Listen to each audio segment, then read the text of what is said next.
तो आज सीखेंगे इलेक्ट्रॉनिक कॉन्फ़िगरेशन निकालना। तो इलेक्ट्रॉनिक कॉन्फ़िगरेशन के लिए सबसे पहले आपको पता होना चाहिए कि किसी भी एटम के अंदर होते हैं ये 4 सबशेल SPDF, ठीक है।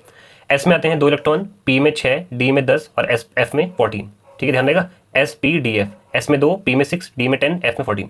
अब आपको ऑर्डर याद होना चाहिए कि पहले शेल में होते हैं 1 सबशेल, दूसरे सेल में होते हैं 2 सबशेल 2s 2p, तीसरे में होते हैं 3 सबशेल 3s 3p और 3d, ठीक है। फिर चौथे में 4 4s 4p और 4d और 4f, ठीक है। पहले सेल में 1 सबशेल, दूसरे सेल में 2, तीसरे में 3, चौथे में 4। तो स्टार्ट करते हैं यहाँ पर। सबसे पहला एलिमेंट है पे बोरॉन, इसका एटॉमिक नंबर 5 होता है, मतलब कि इसके पास है 5 इलेक्ट्रॉन, ठीक है। तो पहले क्या होता है 1s, फिर क्या होता है 2s 2p, ठीक है। पहले में 1, दूसरे में 2।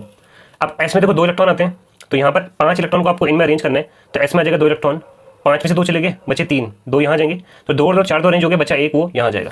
उसके बाद अगला एलिमेंट है यहाँ पर सोडियम, इसका एटॉमिक नंबर होता है 11, ठीक है। इसमें अरेंज करेंगे इलेक्ट्रॉन, तो क्या होता है पहले 1s, फिर क्या होता है 2s 2p, फिर क्या होता है 3s 3p और 3d। 1 में 1, 2 में 2, 3 में 3। अब s में आते हैं, ये 11 इलेक्ट्रॉन होते हैं उसके पास, अरेंज करने हैं, तो 2 2 4। अब p में देखो कितने आते हैं 6, कितने अरेंज हो गए 6 तो 8 तो 10, 11 इलेक्ट्रॉन करने थे 10 हो गए, बचा 1, तो 1 डाल दो यहाँ पर, ठीक है। तो इस तरीके से हम इलेक्ट्रॉनिक कॉन्फ़िगरेशन लिख सकते हैं।